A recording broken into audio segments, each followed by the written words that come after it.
Hello അസ്സലാമു അലൈക്കും, welcome back to ആമിൻസ് kitchen. ഇതൊരു അടിപൊളി ബ്രെഡ് റോളിൻ്റെ റെസിപ്പിയാണ്. അപ്പോൾ എല്ലാവരും ഇത് ട്രൈ ചെയ്തിട്ട് ഫീഡ്ബാക്കൊക്കെ അറിയിക്കണേ.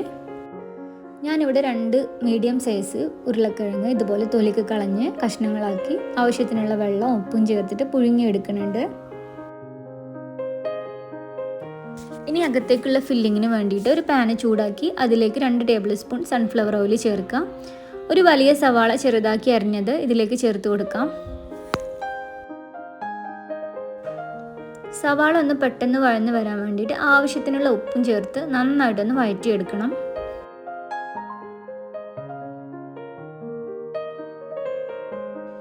സവാള ഒന്ന് വഴന്ന് വന്ന ശേഷം ഇതിലേക്ക് ഒരു കഷ്ണം ഇഞ്ചിയും ഒരു പച്ചമുളകും ചതച്ചത് ചേർത്ത് കൊടുക്കാം.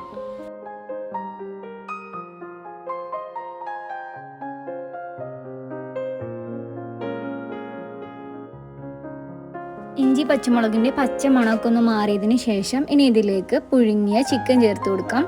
ഒരല്പം ഉപ്പും കുരുമുളക് പൊടിയും ചേർത്തിട്ട് പുഴുങ്ങിയെടുത്ത ചിക്കനാണ്.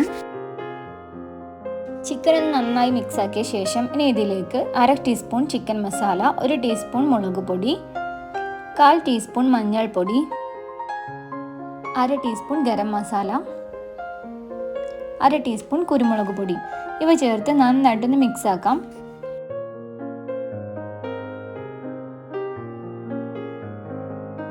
മസാലയൊക്കെ ചിക്കനിലേക്ക് നന്നായിട്ട് മിക്സാക്കി യോജിപ്പിച്ച ശേഷം ഇനി ഒരു 1/4 കപ്പ് മല്ലിയില ചെറുതാക്കി അരിഞ്ഞത് ചേർത്ത് കൊടുക്കണം. മല്ലിയില നന്നായിട്ട് ഇളക്കി യോജിപ്പിച്ച ശേഷം ഇനി ഇതിലേക്ക് നേരത്തെ പുഴുങ്ങി വെച്ച ഉരുളക്കിഴങ്ങ് ഒന്ന് മാഷ് ചെയ്തിട്ട് ചേർത്ത് കൊടുക്കണം.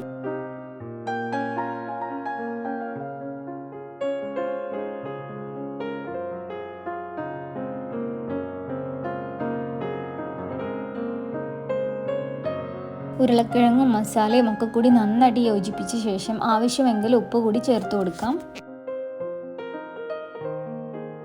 ബ്രെഡ് റോൾ ഒന്ന് മുക്കി പൊരിക്കാൻ വേണ്ടിയിട്ട് ഒരു ബാറ്റർ തയ്യാറാക്കണം. അതിന് വേണ്ടിയിട്ട് 1 കപ്പ് കടലമാവ്, ഒരു 1/4 കപ്പ് മൈദ, ഒരു പിഞ്ച് കായപ്പൊടി, 1 ടീസ്പൂൺ മുളക് പൊടി, ആവശ്യത്തിനുള്ള ഉപ്പ് ഇവ ചേർത്തിട്ട് നന്നായിട്ട് അരിച്ചെടുക്കാം. പൊടികളൊക്കെ നന്നായിട്ട് അരിച്ചെടുത്ത് യോജിപ്പിച്ച ശേഷം ഇനി ഇതിലേക്ക് ആവശ്യത്തിന് വെള്ളം ചേർത്തിട്ട് നല്ലൊരു ബാറ്റർ ഫോം ആക്കി എടുക്കണം. അധികം ടൈറ്റ് ആവാതെയും അധികം ലൂസായി പോവാതെയും വേണം മാവ് തയ്യാറാക്കി എടുക്കാൻ വേണ്ടിയിട്ട്.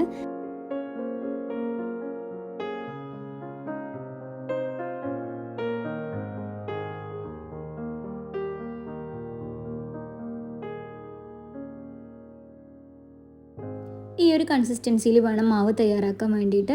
ഇനി ഒരല്പം കറുത്ത എള്ള് ചേർത്ത് കൊടുക്കാം. ഇത് ഓപ്ഷണലാണ്, ഉണ്ടെന്നുണ്ടെങ്കിൽ മാത്രം ചേർത്ത് കൊടുത്താൽ മതി.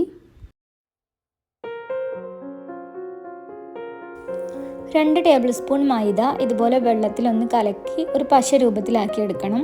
ബ്രെഡ് റോൾ നമുക്കൊന്ന് ഒട്ടിച്ചെടുക്കാൻ വേണ്ടിയിട്ടാണ് ഇത്. ബ്രെഡ് സ്ലൈസസിൻ്റെ അരികൊക്കെ ഇതുപോലെ മുറിച്ച് കളയണം. അരികൊക്കെ ഇതുപോലെ മുറിച്ച് കളഞ്ഞ ബ്രെഡ് സ്ലൈസസ് ഓരോന്നായിട്ട് എടുത്തിട്ട് നന്നായിട്ട് പരത്തിയെടുക്കണം. പരത്തിയെടുത്ത ഈ ബ്രെഡിലേക്കാണ് നമ്മൾ ഫില്ലിങ് വെച്ച് വീണ്ടും ഒന്ന് റോൾ ചെയ്തെടുക്കേണ്ടത്. ബ്രെഡ് എടുക്കുമ്പോൾ എപ്പോഴും ഫ്രഷ് ആയിട്ടുള്ള ബ്രെഡ് എടുക്കാൻ നോക്കുക. ഒന്ന് ഡ്രൈ ആയിട്ടുള്ള ബ്രെഡ് ആകുമ്പോൾ നമ്മളിങ്ങനെ റോൾ ചെയ്തെടുക്കുന്ന സമയത്ത് അത് പൊട്ടിപ്പോവും.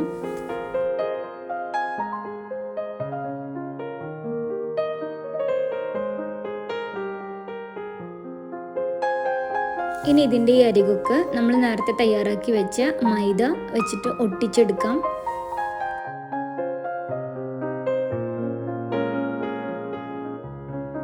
ഇതിൻ്റെ ഒരു സൈഡ് മാത്രം ഒട്ടിച്ചെടുത്താൽ മതി. വേണമെങ്കിൽ മാത്രം ഇതുപോലെ 2 ഭാഗം കൂടി ഒട്ടിച്ചെടുക്കാം.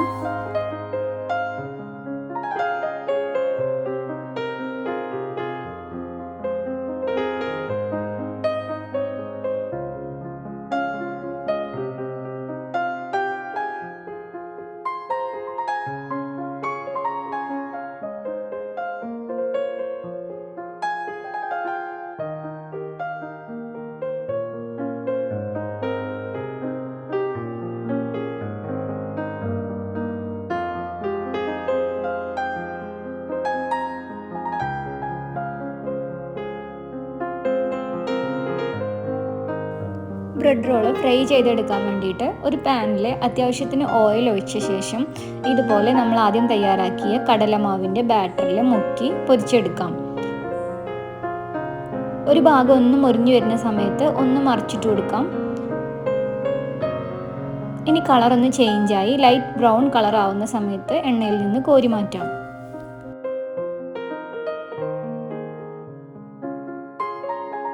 നല്ല ഈസി ആയിട്ട് വെറൈറ്റി ആയിട്ട് നമുക്ക് വിരുന്നുകാരൊക്കെ വരുന്ന സമയത്ത് ബ്രെഡ് ഉണ്ടെങ്കിൽ പെട്ടെന്ന് തന്നെ ഉണ്ടാക്കി കൊടുക്കാൻ പറ്റുന്ന ഒരു റെസിപ്പിയാണ്. അകത്തുള്ള ഫില്ലിങ് ചേഞ്ച് ചെയ്ത് നമുക്കിത് ചിക്കൻ കൊണ്ടും ബീഫ് കൊണ്ടും വെജിറ്റബിൾസ് വെച്ചിട്ടും ഒക്കെ ഉണ്ടാക്കാൻ പറ്റും. അപ്പം ഈ ഇഫ്താറിന് എല്ലാവരും ഇത് ട്രൈ ചെയ്തിട്ട് എന്നെ ഫീഡ്ബാക്ക് അറിയിക്കണേ.